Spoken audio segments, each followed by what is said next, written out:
Sveicināti! Es, Ēriks Niedra, priecājos jūs uzrunāt raidījumā par jaunāko laiku ēru mūsu valsts, mūsu sabiedrības vēsturē. No domām par neatkarību līdz neatkarības atgūšanai, līdz iestāšanās brīdim Eiropas Savienībā, līdz šodienai. Notikumi, kurus redzējām, notikumi, par kuriem lasījām, dzirdējām, par kuriem paši runājām. Notikumi, kuri iespaidoja mūsu dzīvi pēdējo 20 gadu laikā. Sestā sērija – 2003. 2005. gads.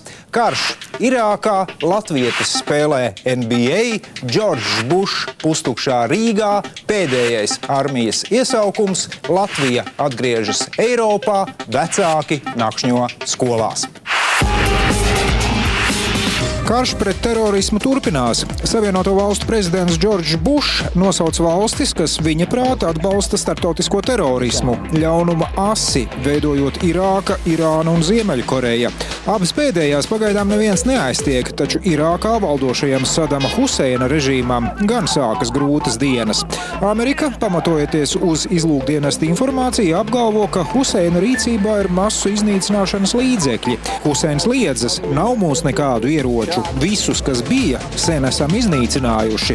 Amerika paliek pie sava. Atdot ieročus citādi būs slikti.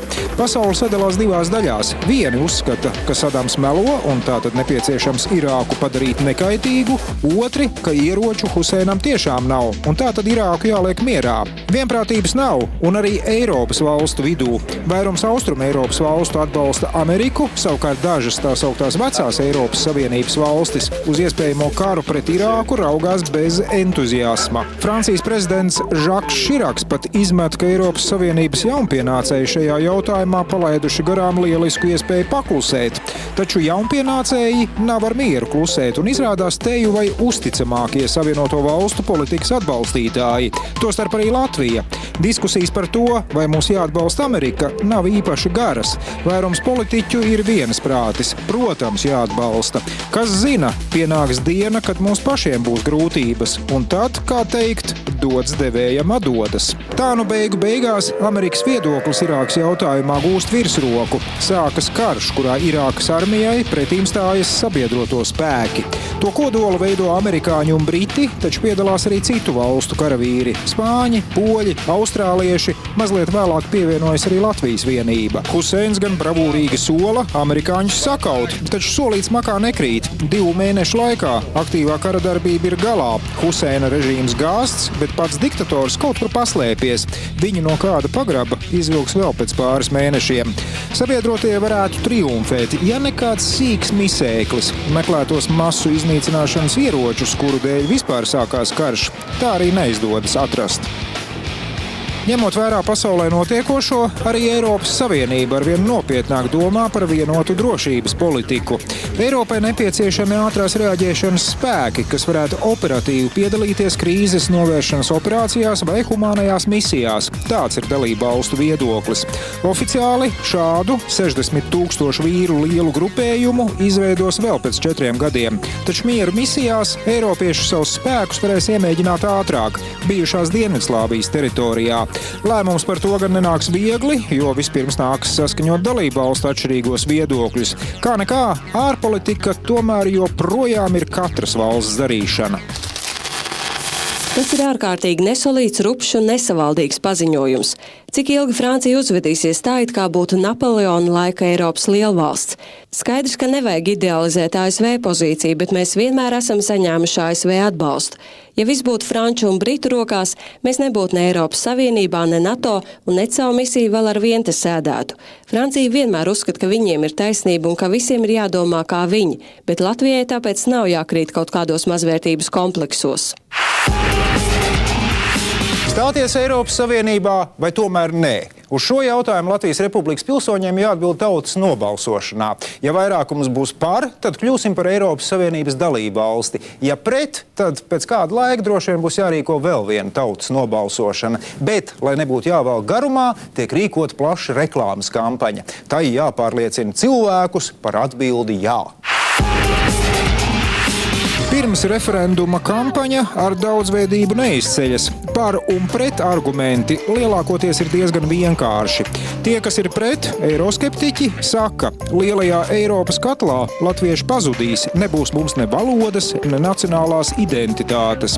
Arī pašnoteikšanās tiesību nebūs, visu izlems birokrāti Briselē. Pat siltumnīcās audzēto gurķu garumu un formu viņi regulēs. Savi argumenti arī eiro optimistiem.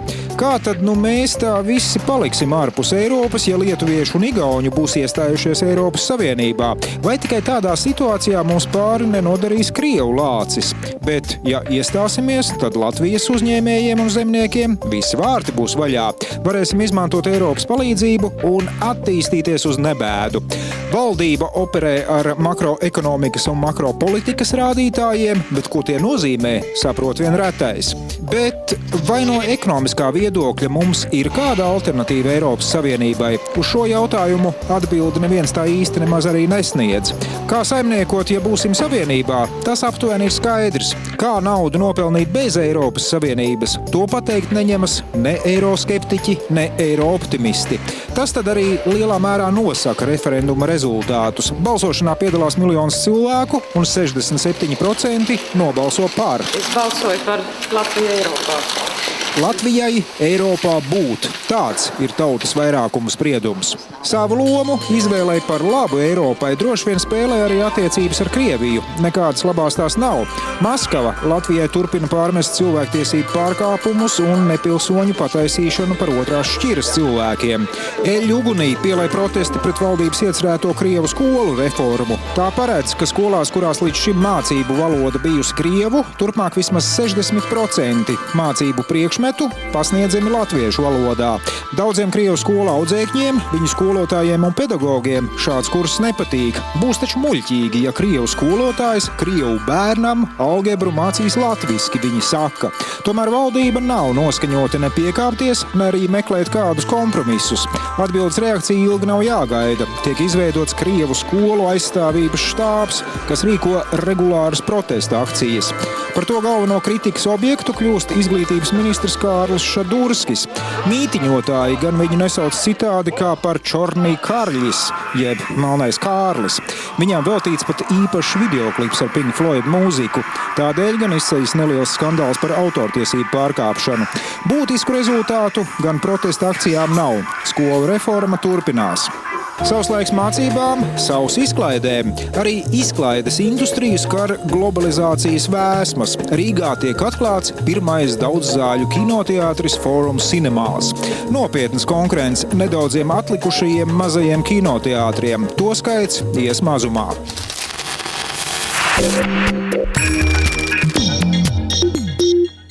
14 kinozāles zem viena jumta. Neko tādu Latvijā līdz šim vēl nebija gadījies redzēt. Kopējais vietu skaits 3200. Salīdzinājumam, Latvijas vecākā kinoteātra Rīga, jeb Splendid Palace, abās zālēs kopā ir 787 vietas, tātad 4 reizes mazāk. Pirmie daudzzāļu kinoteātri, tos mēdz saukt arī par multipleksiem, parādījās Amerikā 70. gadu beigās. 90. gadu sākumā to mode sasniedz Eiropu, bet vēl pēc 10 gadiem Latviju. Ja vēlamies būt precīzi, Forum Cinemas atklāšana notika 2003. gada 30. oktobrī, 19. Man vēl ielūgums uz šo pasākumu saglabājies. Rīgā būvētāji nebija sīkumaini un iekārtoja Eiropas mērogiem cienījamu kompleksu. Tas ir otrs lielākais Ziemeļa Eiropā. Vēl mazliet lielāks atrodas tepat netālu, Stokholmā. Latvijas iedzīvotājiem jaunā parauga kinoteātris tā iepatikās, ka pirmajos 5 tā pastāvēšanas gados to apmeklēja 8 miljoni skatītāji. Citiem vārdiem, ik viens Latvijas iedzīvotājs, ieskaitot zīdaiņus un pusaklus sirmgalvjus, to apmeklējis vismaz 3 reizes. Kas tad ir mainījies salīdzinājumā ar ierastajiem vienas zāles ķinīšiem? Skatītāja zāle nav īpaši lielāka, toties ekrāns gan.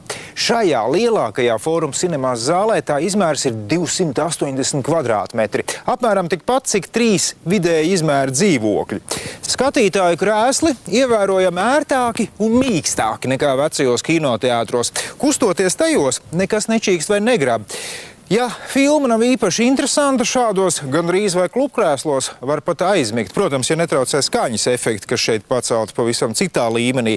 Kādu uz ekrāna šauja vai spridzina, nekādu gulēšanu nesanāks. Vēl viens jaunums – krēsla roku balstā. Iestrādāta vieta dzērienu traukam. Pietiekam daudz vietas atstāts arī skatītāju kājām. Gluži izstiept tās nevar, taču par šaurību nav jāsūdzas. Vienīgais jāuzmanas, lai neapgāstu uz zemes novietoto popkorna turzu. Popkorns – tas ir vēl viens kino industrijas jaunums. Jaunums pie mums Latvijā, protams. Rietumos pie kukurūzas pārslu ēšanas kinoteātros jau ir pieraduši. Drīz vien top skaidrs, ka latvieši ir tiešām labi skolnieki un vidējais statistiskais skatītājs bez popkorna turzas zāles slieksni pat nepārkāpj. Bet popkornam klāt piedzer Coca-Colu. Viena gada laikā Fórum Cinemas skatītāji pa visiem izdzer 300,000 litru kolas. Ja visu šo kolas straumi sapludinātu vienu vietu, tad iznāktu neliels ezeriņš. Titanic ar Keitu Winsletu un DiCaprio varbūt tajā nenoslīcināsi, bet glābšanas laivu mierīgi. Kinoteātros var dzert ne tikai Coca-Colu, bet arī alu, atšķirībā no Rīgas parkiem. Tajos saskaņā ar jaunajiem pilsētas kārtības noteikumiem kategoriski aizliegts atrasties ar atvērtu alkoholiskā dzēriena iepakojumu rokās. Gribi sēdēt svaigā gaisā pie alus pudeles? Lūdzu, maksā sodu vai dodies uz vasaras kafejnīcu. Alus vai kā stiprāka dzērāji gan mēģina apiet noteikumus, liek pudeli papīra turzā vai plastmasas maisiņā un tikai tad pie mutes. Šis paņēmiens noskatīts Amerikā. Tomēr no likuma viedokļa sodīt var arī šādā gadījumā. Alkoholiskā dzēriena trauks, taču tik un tā ir atvērts. Skumjus brīžus alus dzērājiem sagādā arī aizliegums rīkot loterejas, kurās nopērkot alu var saņemt balvu. Nav vairs jēga lūrēt zem korķīša. Jurģi Rīgas domniekiem. Tie pamet gadiem ilgi apdzīvoto nāmu Krišāņa Valdemāra ielā, to paredzēts atdot ārlietu ministrijai, un pārceļas uz jaunuzcelto Rācnamu Vecrīgā. Jaunā domes mītne ir gan skaistāka, gan arī muzikālāka. Uz jumta izvietotie zvani laiku pa laikam nospēlē kādu melodiju. Sākas veselības ministra Āra Auderas zelta roku skandāls. Tā būtība ārsta karjeras laikā Auders par valsts apmaksātām operācijām prasīs naudu arī no pacientiem. Kad šī ziņa nāk gaismā, viņš ne tikai zaudē ministra amatu, bet arī nonāk uz apsūdzēto sola. Cietumā gan bijušo dakteri neliek, taču naudas sodu tiesa viņam tomēr piespriež. Un arī politiskā karjera ar to pašu ir galā. Rīga uzņem Eirovīzijas dziesmu konkursa dalībniekus. Pēc Marijas Naumavas uzvaras iepriekšējā gadā mums tagad pienākas rīkot šo pasākumu. Talkā nāk Zviedrijas televīzijas ļaudis un konkurss norisinās godam. Tiek prognozēta skandalozā Krievijas meiteņu dueta Tatu uzvara, taču vinnē Turcijas pārstāve. Ko latvieši? Mūsu triecienu trio Fly par lielu sarūktinājumu ierindojas 3. vietā no beigām. Latvijā atkal dziesmu svētki, jau 23.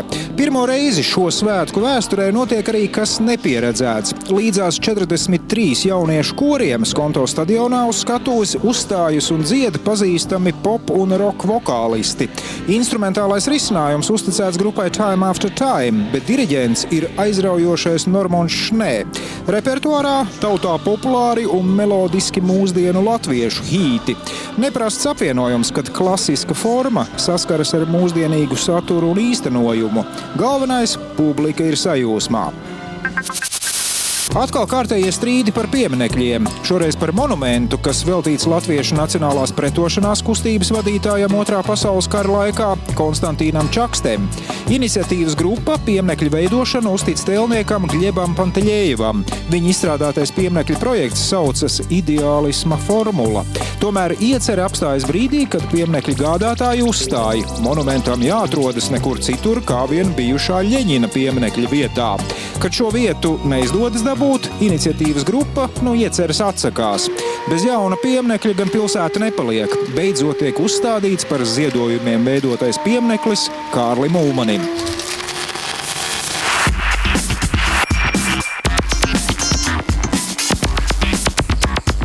Vai kādreizējā Ļeņina pieminekļa vietā būtu pareizi uzstādīt kādu jaunu pieminekli?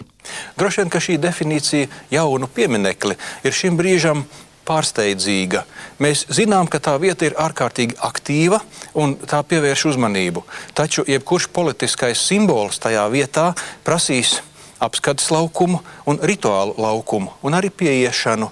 Un tas nozīmē, ka kamēr vien tur apkārt pa abām pusēm būs dzīva satiksme, šī vieta ir absolūti neizdevīga politiskam piemineklim. Tāpēc mans redzējums - dekoratīvs veidojums, abstrakts, dizainisks, kaut kas rotājošs, bet katrā ziņā ne rituālu vieta. Kāpēc Rīgā gandrīz nevienu pieminekli nespēja uzstādīt bez strīdēšanās? Varbūt nebūšu pilnīgi patiesa, taču man šķiet, ka traucē mūsu divkopienu pilsētas ikdiena. Kopš Otrā pasaules kara Rīga ir padarīta par divkopienu galvaspilsētu. Un šeit katra nacionālā minoritāte vai katra sabiedrības daļa, postpadomiskā un latviskā, cīnās par savām interesēm. Un mēs ļoti iekaistam aizstāvot savus politiskos svētumus un tieši tāpat krītam par upuri iekaisumam un kaislībām, ja kāds apdraud mūsu elkus. Un rezultātā iznāk tā, ka šī cīņa, garīgā, intelektuālā simbolu cīņa pārceļās emociju sfērā. Un šo emociju sfēru eksploatē politiķi, kad visā savā varavīkšņu spektrā, cik vien viņu ir, katra partija pirms vēlēšanām cenšas uzbīdīt kādu savu pieminekli, kura atklāšanas brīdī pozēt. Un tas atkal rada vienas simbolu noliegumu, otra izcēlumu, un miers šajā frontē nav paredzams. Amerikas Savienoto Valstu prezidents Džordžs Bušs svinīgi paziņo, ka karš Irākā noslēdzies ar sabiedroto spēku uzvaru. Skan lepni un pārliecinoši. Tomēr īstenība izrādās cita. Aktīvo kara darbību aizstājas partizānu karš un terora akti. Daudz nelīdz arī bijušā diktatora Sadama Huseina notveršana, šaušana un spridzināšana turpinās tik un tā. Vēl ļaunāk kara atskaņas sasniedz Eiropu. Vislielākā cietēja ir Spānija. Madrides vilcienos teroristi uzspridzina vairākas bumbas un bojā iet gandrīz 200 cilvēku. Terora akti Spānijā nav gada vienīgā traģēdija. Irākā bumbas sprākst viena pēc otras. Bojā iet gan amerikāņu un sabiedroto karavīri, gan civiliedzīvotāji. Kārtējā ķīlnieku drāma norisinās Krievijā. Tur 1. septembrī čečenu teroristi ieņem skolu Beslanas pilsētā Ziemeļosetijā. Ķīlnieku atbrīvošanas mēģinājums beidzas, kā jau daždien Krievijā, ar lielu asins izliešanu. Bojā iet gandrīz 350 cilvēki, lielākoties bērni. Kurš vainīgs traģēdijā? Teroristi, kas nejauši uzspridzināja bumbu, vai varas iestādes, kas atbrīvošanās operāciju mēģināja veikt izcili diletantiski, tas īsti nav skaidrs vēl šobaldien. Arī Eiropa dzīvo trauksmes stāvoklī. Spēcdienesti saņem ziņas par plānotiem terora aktiem Londonā un tiek aizturētas aizdomās turētās personas. Operatīvā varas iestāžu rīcība gan teroristu uzbrukums tikai aizkavēs. Pēc gada Londonā tomēr nodārdēs sprādzieni un vairāk 10 cilvēku ies bojā. Un spridzinātāji nebūs kaut kādi nesen iesūtīti pašnāvnieki no Arābu valstīm, bet gan cilvēki, kas Anglijā nodzīvojuši teju vai visu savu mūžu. Par terora upuriem var kļūt tik viens. Ar šo nepatīkamo apziņu Eiropiešiem turpmāk nāksies sadzīvot. Bet gadu noslēdz briesmīga dabas katastrofa. Āziju piemeklē zemestrīce un tsunami, kas noposta Taizemes, Šrilankas un Indonēzijas piekrastes rajonus. Upuru skaits ir prātam neaptverams, vairāk nekā 200 000. Katastrofas seku novēršanā iesaistās visa pasaule, arī Latvija. Valsts un privātie ziedotāji kopīgiem spēkiem cietušajiem savāc vairāk nekā 100 000 latu. Bet nav jau tā, ka notiek vien traģēdijas. Ir arī labās ziņas. Piemēram, Īrija kļūst par pirmo Eiropas valsti, kas aizliedz smēķēt krogos un citās sabiedriskās vietās. Pīpmaņi ir neapmierināti, tomēr spiesti likumu ievērot. Tā pārkāpējiem draud pāris 1000 eiro sods. Turpmāk Īrijā krogu atrast būs ļoti viegli. To varēs atpazīt pēc smēķētāju bariņa pie durvīm. Un nebūs ilgi jāgaida, ka arī citas Eiropas valstis sekos īru piemēram, arī Latvija. Īrija pasaules uzmanību pievērš ne tikai ar pretsmēķēšanas likumu vien. Tieši te, Dublinā, svinīgā ceremonijā Eiropas Savienībā tiek uzņemta 4 jaunas dalību valstis, arī Latvija. Tas brīdis ir klāt. Mēs esam uzņemti Eiropas valstu saimē kā pilntiesīgi tās locekļi. Tagad arī Latvijas pārstāvjiem pienākas vietas Eiropas varas struktūrās. Atliek tikai izvēlēties labākos kandidātus, ko deleģēt uz Briseli.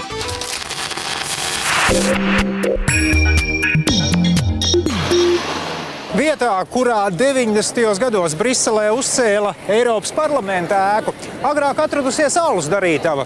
Tas nepārsteidz, jo Beļģijā alus allaž bijis cieņā, un to gatavot Beļģi prot tiešām labi. Tagad vienīgā vieta, kur te var dabūt alu, ir parlamenta kafejnīca. Tiesa vairāk pieprasīts ir vīns. Visu pārējo platību aizņem kabineti, datori, gaiteņi, zāles, papīri un, protams, cilvēki. 785 deputāti, tik daudz Eiropas Savienības dalībvalstu pārstāvju te strādā, plus viņu palīgi, plus tehniskais personāls. Regulāri te apgrozās arī uzaicinātie viesi un turisti. Katru dienu apmēram 15,000 cilvēku. Katrs deputāts gada laikā var uzaicināt līdz 90 viesiem. Vēlētājs, atbalstītājs, radus, draugus, paziņus un domu biedrus.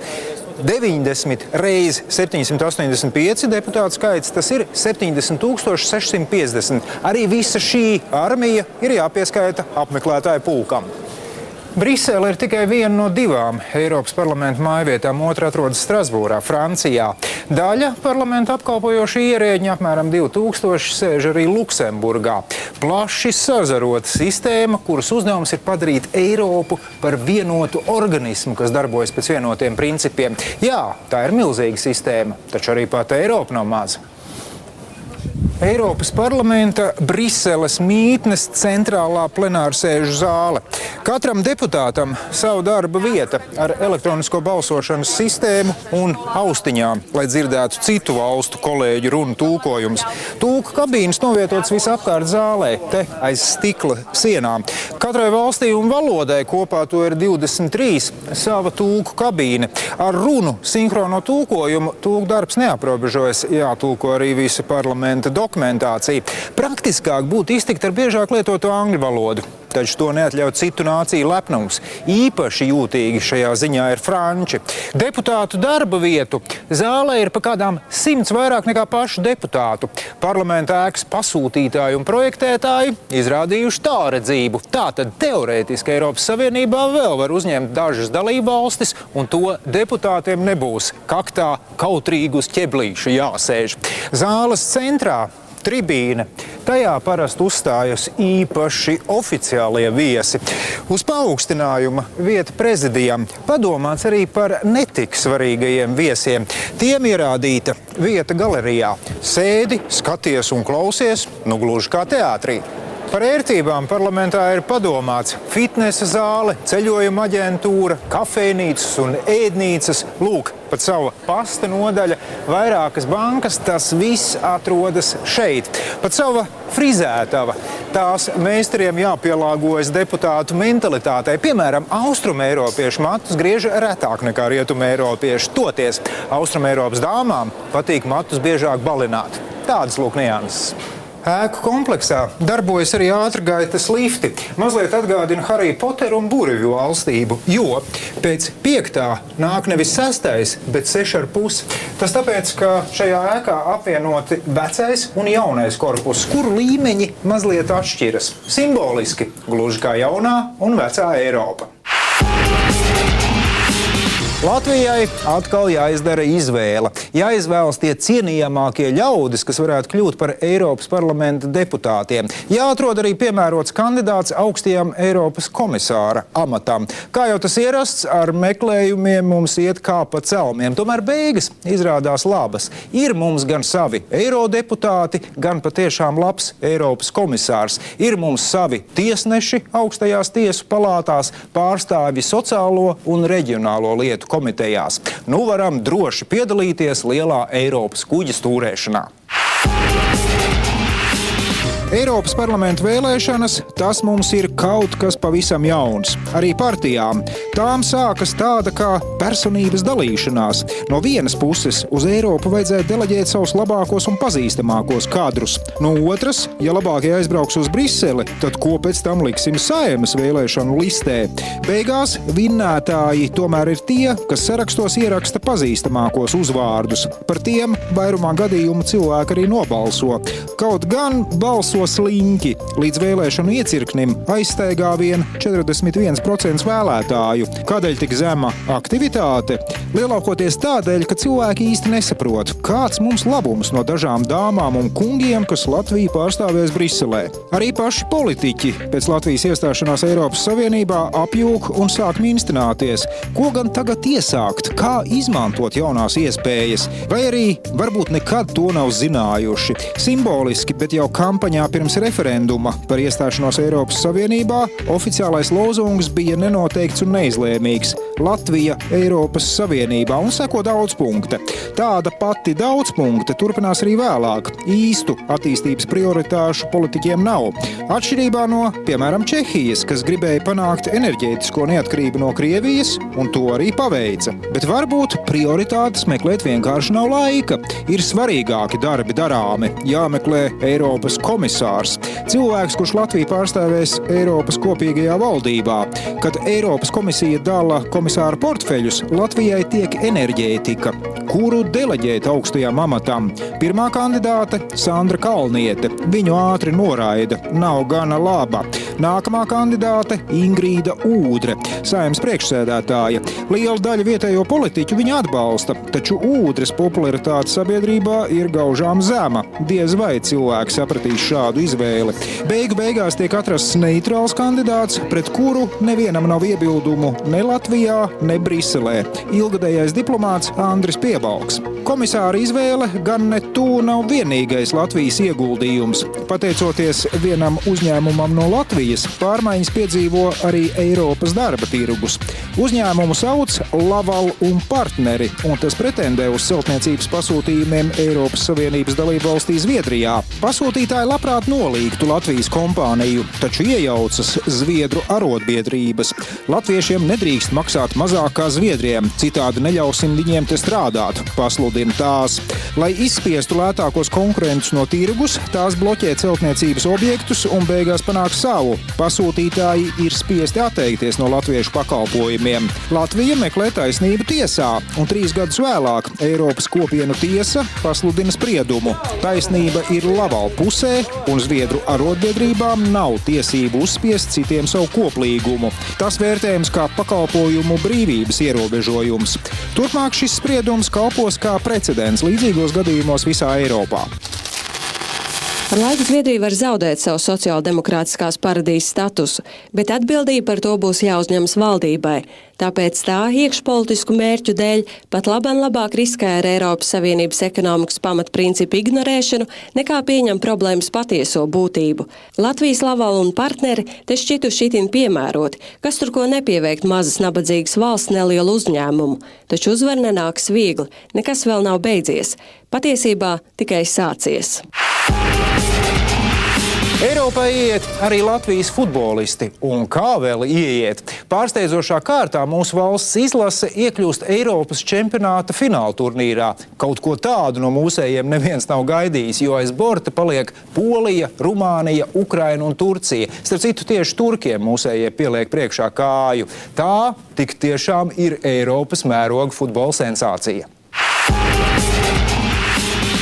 Uz Portugāli, kur norisinās Eiropas futbola čempionāta fināla turnīrs, dodas arī vairāki simti Latvijas fanu. Tālu gan, taču kas zina, kad mūsējiem atkal izdosies iekļūt tāda līmeņa sacensībās. Un Latvijas futbolisti nekrīt kaunā. Vispirms pabiedēja čehus, kuriem Māris Verpakovskis iesit skaistu golu. Tiesa pēc tam čehi tomēr atspēlējas un Latvija zaudēja ar 1-2.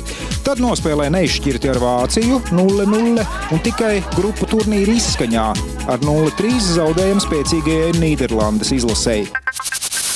Svētki arī Latvijas basketbolam. Pirmo reizi pasaules labākā basketbola līga, NBA, draftē latviešu basketbolistu. 18 gadus veco Andri Biedriņu izvēlas Golden State Warriors, un turpmāko pāris gadu laikā viņam būs lēmts kļūt par vienu no šīs komandas līderiem. Par gadu pieprasītāko pārtikas produktu kļūst parastais rupjais sāls. Cilvēki metas uz veikaliem un kā negudri iepērk to lielos vairumos. Pāris nedēļu laikā no veikalu plauktiem pazūd visi krājumi, ar ko citkārt būtu pieticis gadam. Pie sāls buma ir vainīgas neskur paklīdušās baumas, ka Eiropas Savienībā rupjais sāls ir aizliegts, un tātad arī no Latvijas veikaliem tas tūlīt pazudīs. Zemniekiem ir jāsāla produkcija, kā tad viņi sālīs. Ir jābūt sālim normālām. Patiesībā gandrīz vien kļūst skaidrs, ka mēs savu sāli, tā teikt, varam iesālīt. Eiropu tas nemaz neinteresē. Astronaut ir grūti izrunājams nosaukums, tāpēc šo grupu visi dēvē vienkārši par astronautiem. Pilsētas bērnu apvienība, kuras priekšgalā ir meitene no kaimiņu pagalma Māra Upmane. Dibināta 2003. Bet ievērība gūst 2004. gadā ar sirsnīgu veltījumu savai pilsētai – dziesmu Daļa Rīgas. Skaidri un patiesi, un varbūt tāpēc atmiņā paliekoši. Gada auto Peugeot 407. Laikā, kad strauji auga jauno automašīnu tirgus, reģistrēt 11 000 jaunu mašīnu, jeb par trešdaļu vairāk nekā pirms gada, šī nelielā, bet simpātiskā mašīna kļūst par vienu no pieprasītākajiem modeļiem. Arī vietējo auto ekspertu aptaujā tā atzīta par labāko. Ar katru gadu ar vien nesaudzīgāka kļūst cīņa ar dzērājiem pie stūres. Sākas tā pēc 2000. gada asņainajiem Jāņiem, kad Līgo svētkos uz ceļiem bojā gāja 28 cilvēki. Tagad modē ir sauklis izglāb draugu. Tas nozīmē neļauj draugam dzērumā sēsties pie stūres. Tiesa, nevienmēr vārda spēks palīdz. Arī šajos Jāņos policija aiztur 5000 ierēbušu autovadītāju. Tādēļ vēl pēc gada tiks pieņemti drakoniskāki mēri. Dzērāju šoferiem bez naudas soda draudēs arī arests.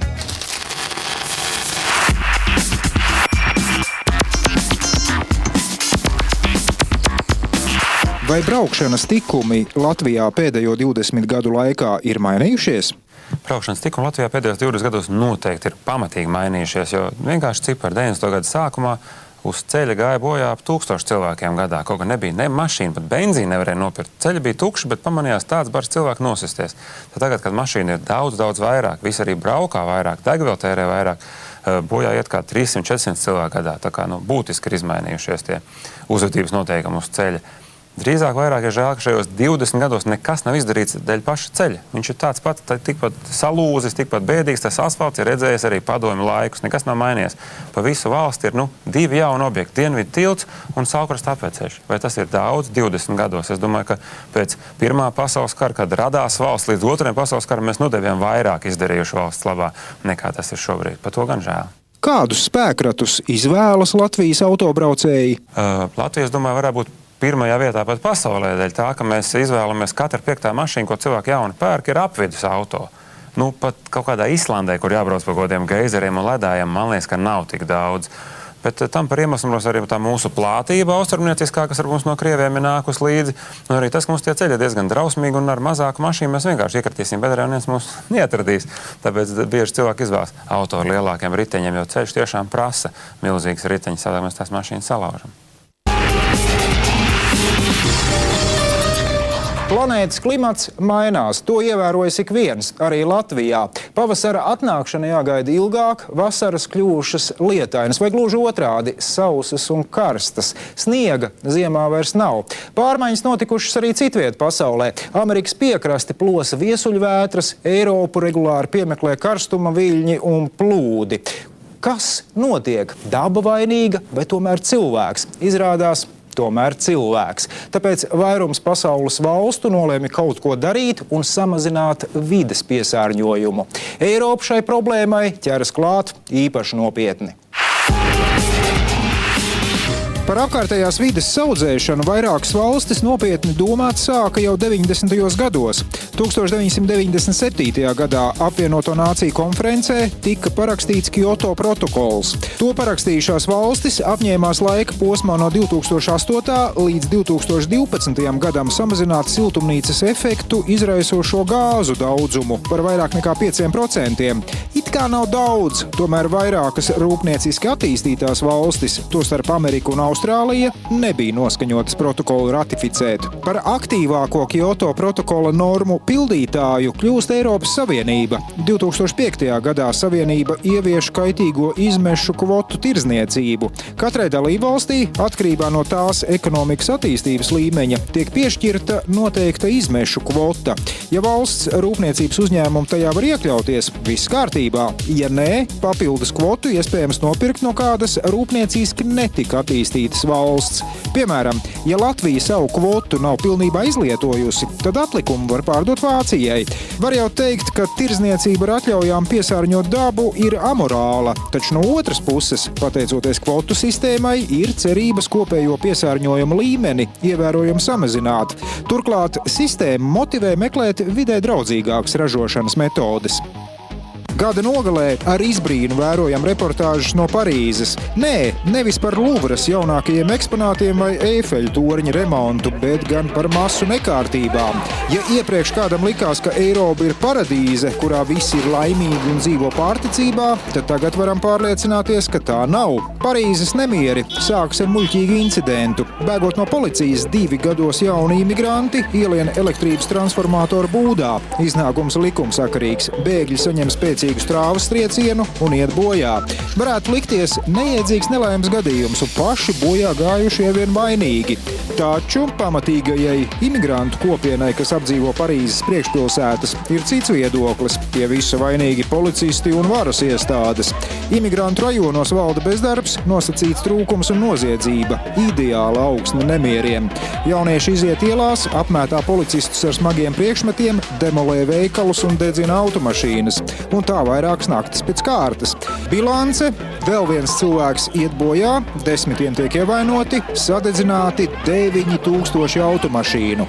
Parīzes postaža nav vienīgā sliktā ziņa. 2. aprīlī mūžībā aiziet pāvests Jānis Pāvils II. 26 gadus viņš bija katoļu baznīcas galva un šos pienākumus pildīja izcili.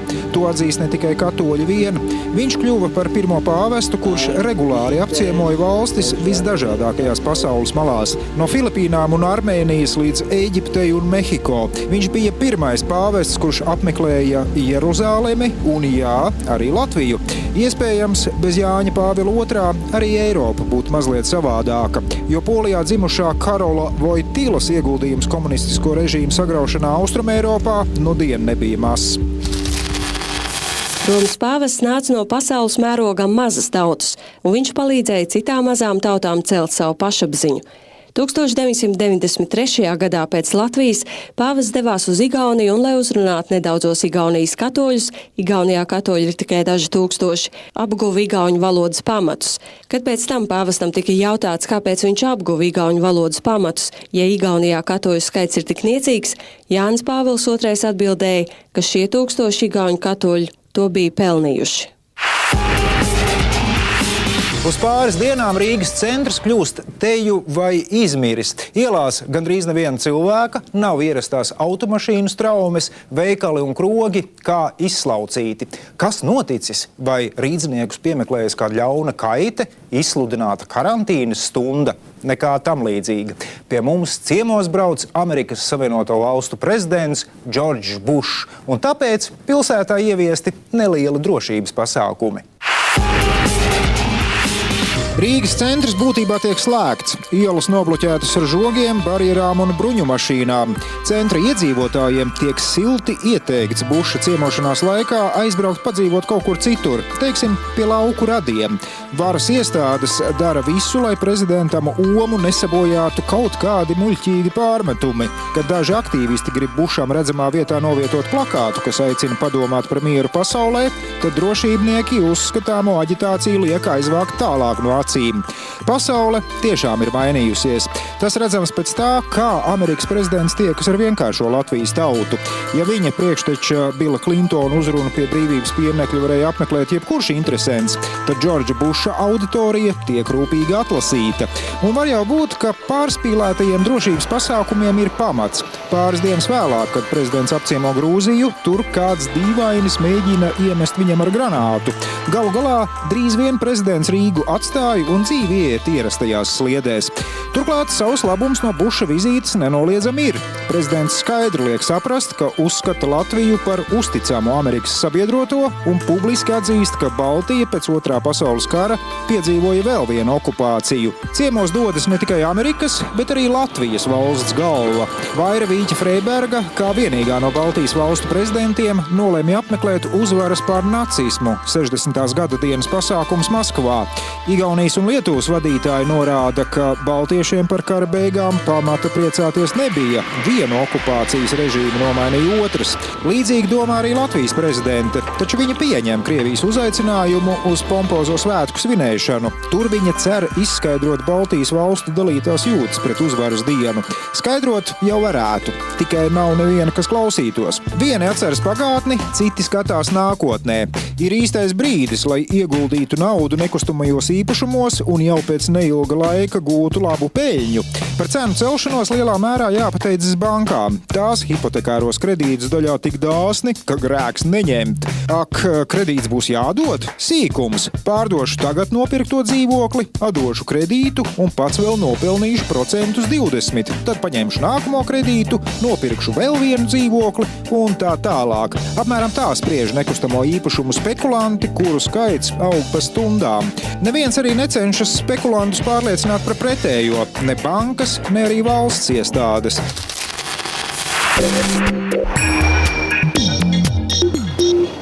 Lielisks skats pa augšējā stāva logiem. Viens no papildus labumiem, ar ko nekustamā īpašuma tirgotāji centās pievilināt potenciālos pircējus.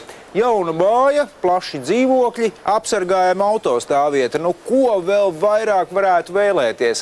Ja mazliet zemāku cenu, bet uz kaut ko tādu nekustamā īpašuma tirdzniecības buma laikā bija velti cerēt. Noteikumus diktēja pārdevējs. Gribi pērc, gribi nepērc. Rīt būs klāt jau cits pircējs.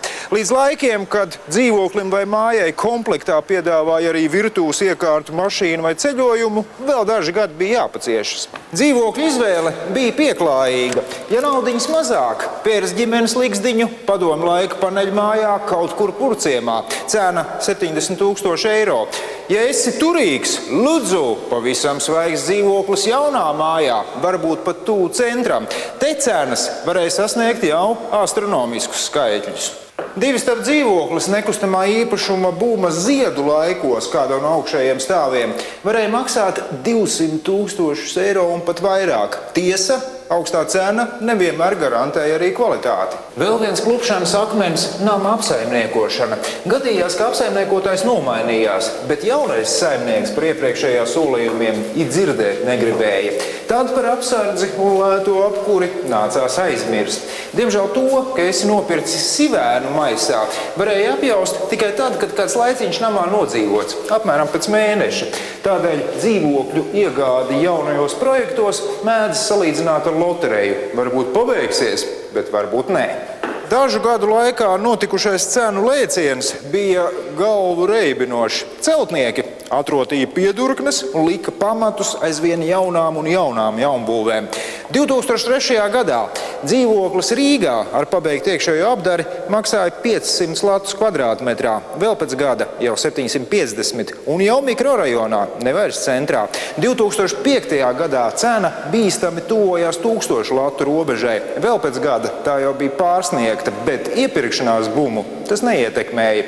Vieni pirka sev, baidoties, ka cenas kļūs vēl augstākas, citi pirka, lai vēlāk pārdotu ar peļņu tālāk. Reizēm izpirka pat veselas mājas pēc tam uzliekot dubultu uzcenojumu. Iznākums bija likumsakarīgs. Valdības pieņemtie kreditēšanas noteikumi turpmāk, lai saņemtu kredītu vismaz 10% no īpašuma cenas bija jāiemaksā uzreiz, nedaudz piebremzēja nekustamā īpašuma bumu, taču traknu punktu tam pielika globālā krīze, atstājot aiz sevis gan izputējušus spekulantus, gan vienkārši kredīta ņēmējus. Vairāk kļūst ne tikai jaunbūvju un dzīvokļu, bet arī spēļu zāļu. Izskatās, ka mūsu cilvēkiem ir daudz liekās naudas, ko samest spēļu automātos vai nospēlēt kārtīs. Rīgas pilsētas tēvi kļūst domīgi un izsludina krusta karu pret azartspēļu zaņķiem. Klapēsim tos visus ciet bez žēlastības. Iesākumā pilsētas tēvi nolēma vairs neļaut pilsētā atvērt jaunas spēļu elles. Tiek apsvērtas arī idejas par spēļu zāļu atļaušanu tikai lielajās viesnīcās. Tomēr uzvar azartspēļu industrijas arguments par to, ka nevar tā vienkārši vienā rāvienā mainīt spēles noteikumus. Saka, tirgus pats noliks visu savās vietās. Jauniešiem, kam nepatīk šaujamie un uniformas, vairs nav jālauza galvu, kā izvairīties no iešanas armijā. Latvijā obligātais dienests ir atcelts. Turpmāk dienēs tikai profesionāļi, kam armija ir sirdslieta. Lēmums pāriet uz profesionālu armiju ir loģisks. Latvijai arvien biežāk nākas piedalīties misijās pasaules karstajos punktos, bet sūtīt uz tiem pāris mēnešus apmācītus obligātā dienesta puišus nebūtu prāta darbs. Mammuči un teituki, vēlaties savu atvasi sūtīt elitārā skolā, vai vismaz tādā, kas tiek uzskatīta par elitāru, tad rēķinieties ar vismaz vienu negulētu nakti. Lai pieteiktu bērnu kādā no Rīgas centra prestižajām skolām, ir jāstāv rindā. Protams, ja vien neesi vietējā mikrorajona iedzīvotājs, tiem ir priekšroka. Pārējie sēž skolas vestibilā un gaida rītu, kad sāksies pirmklasnieku pieteikšana. Latvijas vieglatlēte Jeļena Prokopčuka uzvar prestižajā Ņujorkas maratonā. Pēc gada viņa šo izcilo panākumu atkārtos un kļūs par 6. sievieti, kurai Ņujorkas maratonā bijis pa spēkam uzvarēt vairāk nekā vienu reizi. Vēl Jeļenas kontā ir uzvara Osakas maratonā un pāris 2. vietas Bostonas maratonā. 16. aprīlī pirmo reizi uz skatuves kāpja grupa, kura kļūst par gada muzikālo sensāciju Latvijā – Borova MC. Gan koncertos, gan debijas albumā visas kompozīcijas izpildītas latgaļu valodā. Un principā tieši valoda ir grupas galvenais trumpis un popularitātes garants. Latgalieši jūsmo par savējiem, bet pārējie to uztver kā svaigu eksotiku. Viena pēc otras Latviju apgūst lēto cenu aviokompānijas. Ryanair un EasyJet Rīgas lidostā ienāca jau pirms gada. Tagad tām seko arī Aer Lingus un Norwegian Air Shuttle. Lidošana vairs nav nekāds luksus. Uz Vāciju un Angliju var aizlidot par pārdesmit eiro. Ceļotāji to novērtē. Vēl nesen tik provinciālā Rīgas lidosta gada laikā apkalpoto pasažieru skaitu sāk rēķināt miljonos. Aviācijas departamenta direktors Arnis Mužnieks uzskata, ka precedentu tik straujā izaugsmē kā lidostā Rīga Eiropā nemaz nav tik viegli sameklēt, jo Ryanair un EasyJet ienākšana Latvijas aviobiznesā pasažieru apgrozījums jau neilgi pēc šo kompāniju darbības sākšanas pērnā gada beigās palielinājās par visiem 100%. Daļēji to veicinājusi iestāšanās Eiropas Savienībā ar tās liberālo gaisa satiksmes politiku. Daļēji arī satiksmes ministra Aināra Šlesera aktivitātes mudinot lidostu Rīga uz pretimnākšanu lēto cenu aviolīnijām. Laika periods 2003–2005. Tagad par naudu un ko par to varēja nopirkt. Tipiskākās, modernākās un interesantākās lietas, priekšmeti un apģērbi. Sāksim ar vidējo algu. Periodā tā 220 lati, kas atbilst 315 eiro vai 415 dolāriem. 8. Žigulis 300 eiro. Litrs 95. benzīna 50 centīmi, litrs piena 35 centīmi, 3 istabu dzīvoklis Zolitūdē 40 000 dolāru. Kas plauktos? Stendera ziepes, vietējo komersantu radīti, smaržīgi un krāsaini gabaliņi, kas zibenīgi iekaroja pircēju mīlestību. Kaut ko līdzīgu bijām redzējuši importu izpildījumā, taču Stendera ziepes ir lētākas un arī veikaliņi glītāki, mazi, smaržīgi, strādāti laipnas meitenes, kas gatavs visu izrādīt un iedot paostīt. Iesaiņojums pat tas ir glīts un vidē draudzīgs – kartona kārbiņas un auduma lupatiņas. Globālās pozicionēšanas sistēma. Tā sauktais GPS – navigācijas ierīce, kas palīdz nenomaldīties jebkurā pasaules nostūrī. Teorētiski, jo pirmajās automašīnās iebūvētajās navigācijas ierīcēs Latvijas gluži vienkārši nebija. Visas Baltijas vietā bija tūkstnesis, tāds balts plankums. Taču Rietuma Eiropas kartes bija detalizētas līdz niansēm. Episkās grāmatas par mazo bāra bērnu, burvi Hariju Poteru, izraisīja īstu poteromāniju visā pasaulē. Kādēļ Latvija, lai būtu izņēmums? Arī pie mums Džoanas Rowlingas sarakstītās grāmatas iekārtojās bestselleru saraksta augšdaļā. Zināmā mērā par to droši vien jāpateicas veiksmīgajam tulkojumam. Netik sen bija laiki, kad uz portatīvā datora īpašnieku Latvijā skatījās ar cieņu, droši vien komersants vai kāds ārzemju koncerna pārstāvis. Taču datora cenas kritās, un jau tos varēja iegādāties uz kredītu, un vienā brīdī nācās secināt, portatīvie datori, jeb, kā pieņemts smalki teikt, laptopi, ir gandrīz visiem. Izplatībai par labu nāca arī tas, ka Lat-Telekom sāka piedāvāt bezvadu internetu. Pārsteidzoši, bet 21. gadsimta sākumā Latvijā vispopulārākā cigarešu marka bija mūžam vecā Elita, ko pīpēja vēl mūsu vectētiņi. Visi rietumnieciskie smēķi palika tālu iepakaļ.